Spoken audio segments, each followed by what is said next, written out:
Hi, everybody. Rachel Tiede here with your Friday evening update here on 13 Now. And we have several stories to get to tonight. The first one is actually a follow-up story to Stewart's. You might remember that there were a couple Stewart's employees that were held hostage. And we now know that the man accused of holding them hostage, he did appear in court today. And we know his name now, Stephen Morrow, facing a slew of charges, including kidnapping and weapons charges. This was from an incident. This happened earlier this month. Troy police say Morrow smashed through a window of the Stewarts and held two employees hostage with a pair of scissors. He pleaded not guilty today. Also, we now know an arrest has been made in a vandalism case. This was after swastikas were drawn on buildings in downtown Schenectady earlier this week.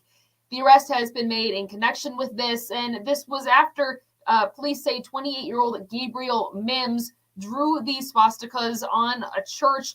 This was late Tuesday after 10 o'clock or so. And you might remember that a show from Proctor's had just let out. So it was hard to use security camera footage to find exactly who had done this. But ultimately, Mims has been charged with 4 counts of felony aggravated harassment after that. Also, gun violence is an issue that the Capital Region has been dealing with quite frequently. And tonight, communities are starting to fight back against that. Jonathan Hunter is in Troy right now near 5th Avenue, where a gun violence awareness block party just got underway. He's speaking to event organizers. This party goes until 11 o'clock. There will be live music, raffles taking place, speakers. This is put on through Unity House. And the organizers there of the event say that this is really, really important. They think that this is really a pandemic in its own right, the gun violence in the Capital Region. So Jonathan Hunter is speaking to these people, and you will hear from them starting News Channel 13 live at 9 o'clock. Also, a story from Dan Levy tonight. You might remember that video that we showed you of a high school basketball player attacking a referee. This was in Half Moon, and it went viral. People have been talking about this for a very long time. And Dan Levy was reporting on the fact that there's a shortage of referees to ref these games, baseball games, soccer games, all variety of sports. And one of the people that he spoke to in his story today say that violence is a contributing factor to that. This is a problem nationwide, they say.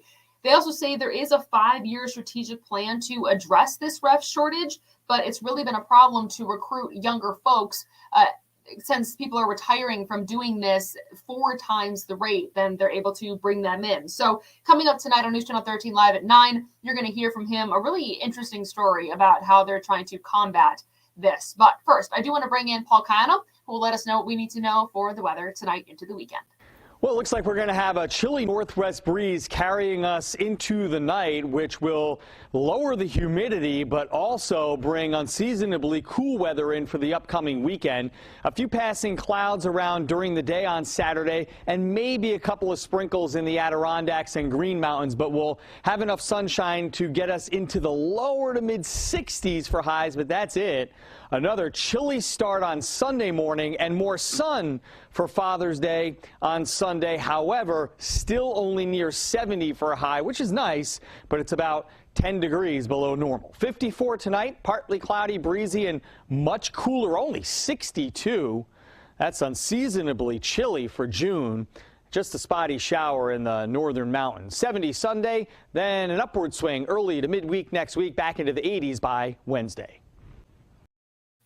Okay, Paul, thank you. Loving the look of that weekend there. We'll have more stories tonight on News Channel 13 live at 9 and at 11 o'clock. Of course, you can always find us on air and online at WNYT.com. Of course, on YouTube as we stream here. I hope everybody has a wonderful weekend.